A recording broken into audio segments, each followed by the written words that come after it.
Humbled and honored to be here, distinguished guests, delegates, friends, and colleagues. It's indeed a pleasure for us to be in this forum, and as Mr. Satish rightly said, this is the first time we have slightly, pivoted from our conventional way of signing strategic partnerships with the corporate world. And for the first time, we said, might be interesting to explore how we can be of benefit to a particular community, in this case, the Lohanas. Now, I'll be very honest with you. I had no idea till my esteemed colleague Priya said, we're going to sign an MOU and we want you to come and speak. I'm going to spend the next 8 to 10 minutes indulging you on setting the context and why this is relevant. Professors have a habit of asking questions. How many of you are familiar with the term VUCA? V-U-C-K, VUCA, show of hands. Okay, there's one of two of you who are familiar, and I think for the rest of us, it's an extremely important term. VUCA stands for four extremely powerful words: volatility, uncertainty, complexity, and ambiguity. I'm here for the last 2.5 hours, and I've been fascinated and virtually floored by the remarkable success stories that you as a community have created across the world. Hats off. But I also want to remind you that you have created the success in a volatile, uncertain, complex, and ambiguous world. Somebody wakes up in the morning, you'll have to guess who this person is, and I'm not going to ask you. He then decides that he would like to change the rules of the game, preferably in the area of global tariffs, and then decides to go on a rampage. Every single country across the world gets affected, and we pray and hope that something else happens. But we still have to run our businesses, whether it's in the hospitality industry, whether it's in the manufacturing, whether it's sustainable energy. We got to run our businesses. So VUCA is real, volatile, uncertain, complex, and ambiguous. And I'm not here to scare you. I want to give you an antidote. Like how we all survived and thrived even during the COVID pandemic, we could still survive and thrive. And VUCA has an antidote. The antidote is also a VUCA. V stands for vision here. U stands for understanding. C stands for clarity. And A stands for agility. I repeat, vision, understanding, clarity, and agility. What does this mean to us as business professionals? From the fascinating stories that we heard from the afternoon, because I'm here only from the afternoon, but I'm sure there are many more such beautiful stories, 2 or 3 things came out very clear. One was about sustainability, energy, sustainable tourism, sustainability in all its manifestations. And here's the good news, that if you're able to tap into what we call a $12 trillion opportunity, and that's just the Sustainable Development Goals. I'm sure you're familiar, 17 Sustainable Development Goals, a $12 trillion opportunity. So when you do that, when you tap into that, you are serving the community or serving society at the same time, making good money. And as many of you said, you give back as much as you can to the efforts of society. The second interesting part is how much are you embracing the latest technologies, including artificial intelligence, large language models, robotics, and whatnot. Yes, there is a lot of hype, but you can't avoid it. So whatever, whether you're in manufacturing, whether you're in services, whatever business you're in, there are a lot of applications of these technologies which you can effectively, fruitfully engage. You need to find the right technologies, the right partners, and then put them on to make our bottom lines much better. Now here's our story. That story started SP Jain Global. Many of you from India, of course, would know SP Jain as a big brand in India. We have a 50-year plus legacy, but the global journey started in 2004, and I had the privilege of being employee #1 at SP Jain School of Global Management way back in 2004. it started as a dream, and this is where the power of dreams and the power of imagination come inside. It started as a dream with a very simple philosophy. If businesses can go global, why not business education? And thus was born the idea of setting up global campuses. The first footprint was in Dubai. That's when the Knowledge Village, as it used to be called then, was established. We started, and people say that fortune favors the brave. Within a year, we were invited by the Singapore government to set up a campus in Singapore. So 2004, we started in Dubai.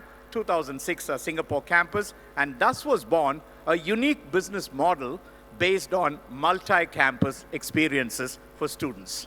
So a student would spend 6 months in Dubai, 6 months in Singapore, and get a degree. Things were going fine, and suddenly we had an identity crisis.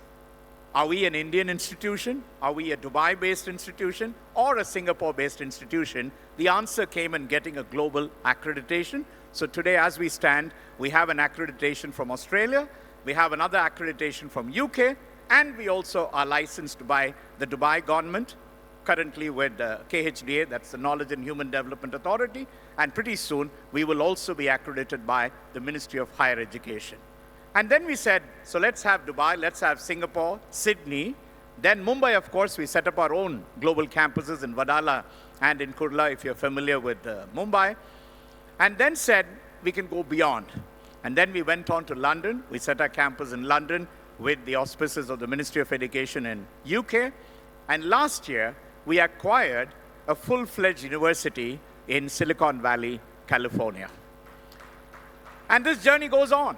We don't know. So many times when people ask us, they say, what next? Well, the answer is not clear, but we are sure that we will do different things. Now, what does it mean to us? What does this special arrangement or special agreement between the International Lohana Business Forum and SP Jain School of Global Management mean? The key word, in my opinion, I've been a consultant and a professor and an entrepreneur for the last 37 years. And I can tell you, the one key thing that we need to do is, in a normal sense, we call it change. In a business sense, we call it pivot. We have to continuously keep changing and pivoting with the rapidly changing VUCA environment. So with the right vision, which is the perspective that how we look at things, with the right understanding of that vision, then the clarity in terms of what we need to do, and most importantly, how quickly we can adapt to it. And here's where the partnership becomes relevant and strategic.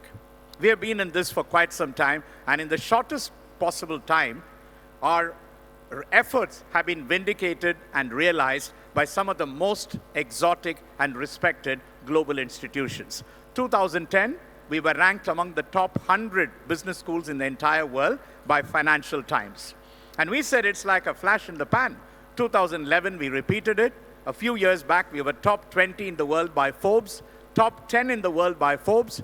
More recently, Times Higher Education Wall Street Journal, number 5 in the world. Then came Bloomberg, which gave us a top ranking among the top 10. And this year, we've been ranked by the QS World Rankings among the top 25 business schools in the world. So when you're signing up with SP Jain, you're signing up with some of the most innovative, respected business schools in the world. Now, coming back to the pivot. So unless you pivot your businesses, whatever, some of you already spoke the right languages. If you're in energy, you're talking about sustainability. If you're in hospitality, you're talking about sustainable tourism. Now, that's the way to go forward, and you need a learning partner who can help you in that journey. You have multiple levels of people working in your organizations. They would be looking at options and opportunities as to how do we continuously reinvent ourselves. The answer is a great, accepted, highly ranked business school with global footprints available for you. And as Mr. Satish rightly said, we have been quite happy enough to offer a 20% flat scholarship for everybody who joins from the Lohana community from any part of the world. So you may be in Kenya, you may be in Uganda, you may be in any place that you are, as long as you have a little computer, a laptop, and connected to an online platform, you're welcome. And you got to believe this. Maybe our colleagues can share with you more details. We have an award-winning technology, an online technology called ELO, which is Engaged Learning Online. which will completely transform the way you look at it. Now the million-dollar question, why would we need to pivot? I'm going to share two stories and end my speech. One is from the corporate world and one is from an individual story. The power of pivot. We all know Kodak. Kodak as the de facto leader in photography. The films, the equipments, the camera technology, the photographic market virtually dominated by Kodak. And interestingly enough, some of us would know the story, Kodak was the first to recognize digital as the next frontier. They actually launched a pretty decent, good working digital camera. And sometime, somewhere in between, the top echelons of Kodak's management said, hey, we are not in the digital business, let's do photography traditionally. And ironically, Kodak used to market it as the Kodak moment, Kodak. It also became an ironic Kodak moment, and today they are teetering on the brink of disaster. Now, within the same industry, you have another company from Japan called Fujifilm. Many of you would have heard of the name again. Fuji was traditionally into cameras. But guess what? When the transformation started taking place, this company started reimagining itself.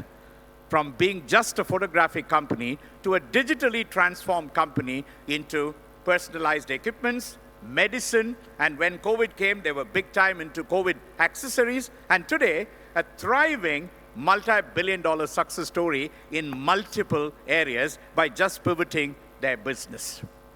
And my last story, which is about a fascinating woman right from India, which is where all our roots are. This lady was an outstanding sports person. She was not only a national volleyball player, she also represented the nation in football. She was in the top rankings of athletics and sports. And she also had a dream to serve the country as a police officer or as a military officer. At the height of her sporting career, she went on to get a position in the Central Reserve Police Force, and she was at the moment of celebration. She wanted to celebrate this beautiful moment with her family, so she was on a train ride. And while she was going on the train ride, unfortunately, a bunch of robbers entered the train, were mugging different passengers, and they mugged this lady as well. And she, being an athlete, put up a stiff fight, and they got so annoyed with her resistance that they pushed her out of a speeding express train. Friends, remember, this is a real story. And when she was pushed out, she fell on the tracks beside. And there was another speeding express train that came and crushed her legs. I want you to visualize this. Here was a girl who was playing volleyball and football for the nation. Here she was about to, get into a police force. Both her legs crushed. In other words, metaphorically, her dreams, her ambitions, everything was crushed. And if you and I were there, what would we do? We're completely lost, given hope. Thankfully, local villagers picked her up after many hours, and then she was hospitalized, recuperated, with both her legs lost. But here's the pivot moment. Her friends, her family said, you now need to think big. And what big? How big? Well, they said you may want to think about climbing Mount Everest. Physically, climbing Mount Everest. And thankfully, she had the support of the Tata Foundation, which, like a lot of you, provides philanthropic support. So within a year and a half, she was able to train herself to become a world-class mountaineer. Her name is Arunima Sinha, and today Arunima is known more for her pivoted life of climbing the greatest mountains. Friends, the big message in this evening is there are going to be all these challenges, continuously all kinds of challenges, political, geopolitical, climate change, all kinds of challenges. But the big thing is that we have an awesome God-given brain that can take us places only if we continue to pivot. So on behalf of SP Jain School of Global Management, I want to thank the International Lohana Business Foundation Federation for giving us this great opportunity. We want to partner with you. Together, we'll make the world a much better place. Good luck, and God bless you. Thank you very much.